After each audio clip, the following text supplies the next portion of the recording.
Welcome back to the YouTube channel Malavani Cameras. Ndiye President wa Syria wa nyuani Ahmad Ashara Jaulani wapita ku Russia. Pakali pano ndikuona pano ali ku Russia. Zimene zikuoneka kuti nzodabwitsa kwambiri. Chifukwa Russia ndiyo mwe ndithu imasapota Bashar al-Assad, president amene pakadali pano pati kunena pano akubisala mu Russia, adathawa ku Syria.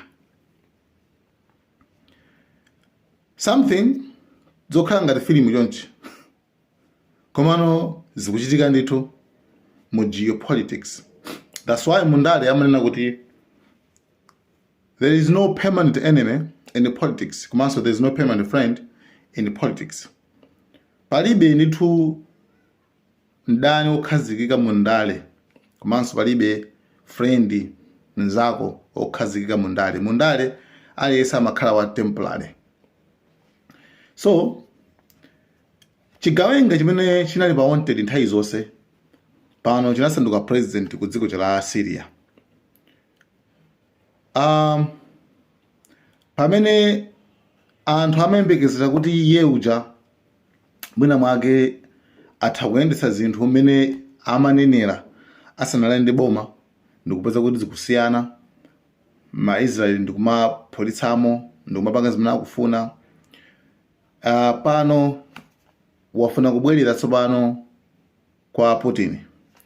Remember kuti Putin anali ndi mabase, ma-military bases, ma-barracks asilikali ake mu dziko la Syria, amene nthawi zonse amalimbana ndi achina awawawa a Jolani amene awapanga host lelowa. Koma lero mabase osaja anaphwasulidwa, kunali mabase aku Iran anaphwasulidwa. Pano pasopano waona kuti zoti azungu komanso achina Israeli samuthandiza. Pamene tikhale tikuyambirana kuti iyeyo kumene kuku akufuna kuchani nanga akukatani. Jaulani wapita ku Russia kumene kuku ndithu akufuna akakambirane zinthu zokwana ziwiri. Chinthu choyambirira akunena kuti makamaka iye afuna apemphe makamaka chithandizo cha 400 billion dollars. $400 billion chifukwa ku Syria kunaonongedwa kwambiri. Ndiye pamene ku Syria kunaonongedwa kwambiri kufunika kuti kumene kuku ndithu kukonzedwe. Zimene iyeyo akunena kuti azungu, yes, achina Trump achina azungu wasukuti angamuthandize yaye. Sangamuthandiza azingomugwisa ntchito, you are on your own. Nthawi zambiri muzaona kwambiri nthawi zambiri Trump ndi uchenjera kwambiri. Pakakhankhani okhuza ndi mayiko a Juluya amanena kuti tipempha mayiko anzanu a Juluya akuthandizana. Iyeyo ndi amene amakhala ngati pakati otolola ndalama. Koma iyeyo samatulusa khodo yake kutani kukupatsani yayi. Amati tipempha mayiko anzanu a Juluya akupatsana. Right? Remember ataphwasula ku Iran kuja ndi ataphwasula ku manyukiliya kuja ku Iran kuja. Trump anazanena kuti tikupasani ujeni, tikulolezani kuti niyo basi mukhale bwinobwino, zonse zatha zakukhozana ndi makuti nkhondo zatha, and bwa muvomereze nuclear deals kuti simupangaso. Izozo tikumangirani. Koma kumanga kwake sikuti ife tikupasa ndalama yake, koma tikusonkhana ndalama kwa mayiko wonse a Chisilamu komanso a Juluya. Ndiye business imene amene Trump imeneyo. Ndiye kuteka Ahmad Jolani anakumana ndi Trump kangapo, anakumana malo osiyanasiyana, kumana ku Qatar, anakumana kuti komabe still zikuoneka zoti mina atadokonya bwinobwino akuoneka zoti anthu aja alibe interest. Amangofuna kungosintha regime, amangofuna kungosintha kuti kusakhale president amene ali connected ndi Russia komanso amene ali connected ndi Iran. Iyeyo chimene amafuna iyeyo amangofuna kunena kuti amafuna azungu amafuna kuti regime imeneyo ichotsedweko ithesedwe basi.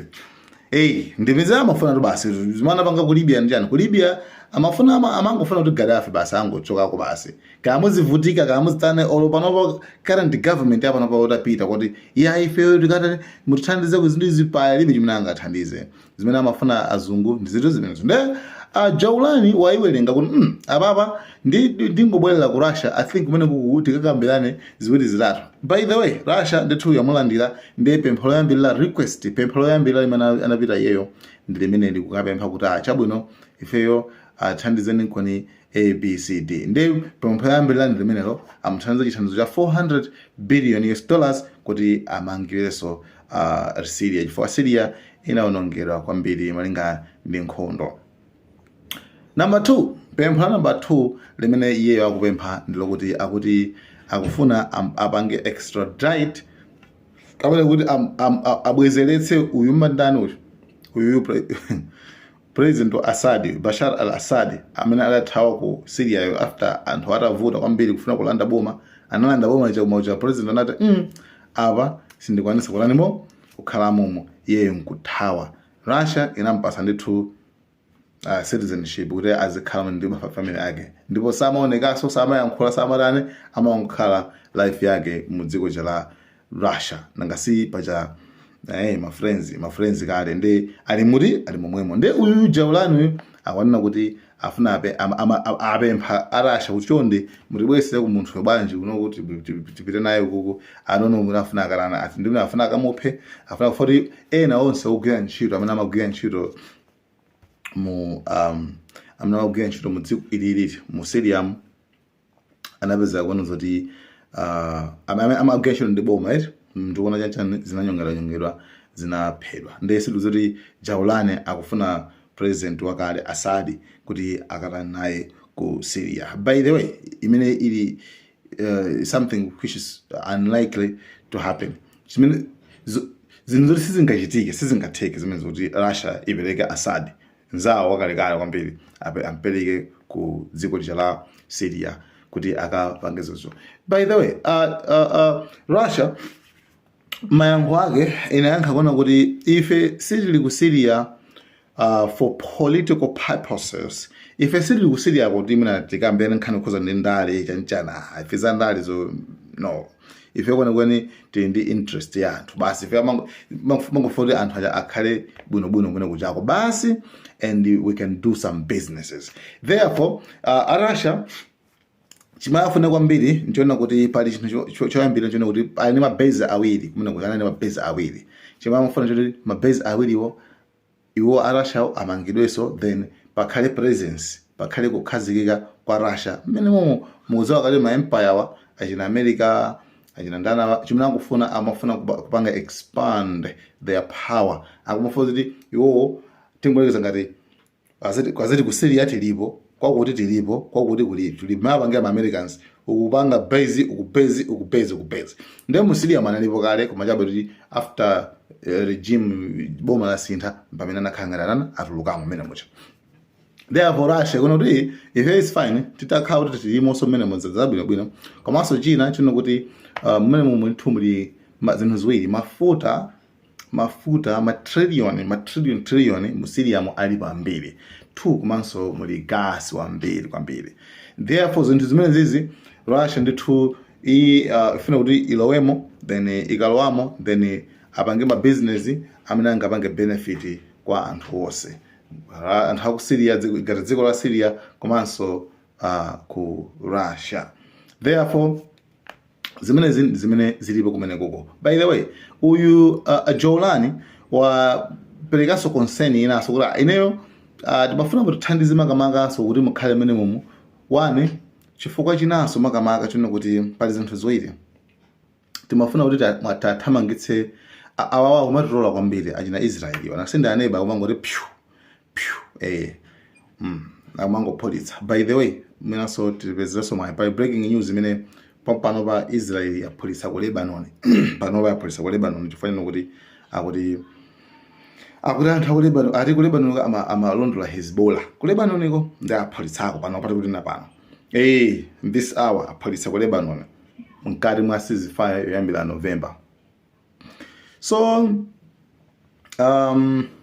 that's last year, right? That's it. Number 2 chimene Jaulani wakukhumudwa nacho kwambiri ndi malo aja amene ali Golan Heights. Iwo akuona kuti Jaulani wana kuti paja kuti Abraham chanchani koko palika akuti new chancha Middle East Abrahamic alliance, new Middle East. Ndekuna kwaneka kuzozanika nkhope chani zawina ali Yesu mwana kuchakoti member nalongosola zimene zizi za ku Middle East pamene Iran inazo kuti simungati kusitse ife siyana yaye ife silingakukhulupirire na Israel. 1 2 uyu Jolani wana kuti ife silingapanga join ngati still munatibela Golan Heights. Golan Heights imene ili ku ndi Syria komano Israel inatenga Golan Heights utatenga basi, therefore basi kunasanduka ku Israel. Ku Golan Heights ko ndi dera limene ndi malo ndithu akulu ndithu nde Assyria anakuti ngati simungati bwezere Golan Heights ndikuti basi that's all basi ife sikuti sotingakhaleso limodzi.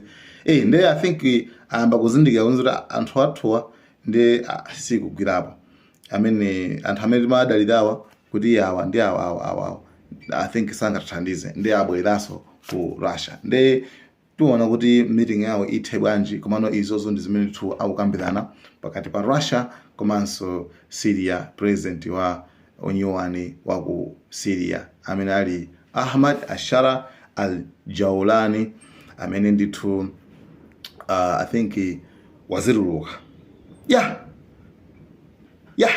nde ngandi zimenezo tamba ndi imeneyo kuti tuone kuti zosalala zake zikhale zolani. Guys, thank you so much. Malawian Cameras.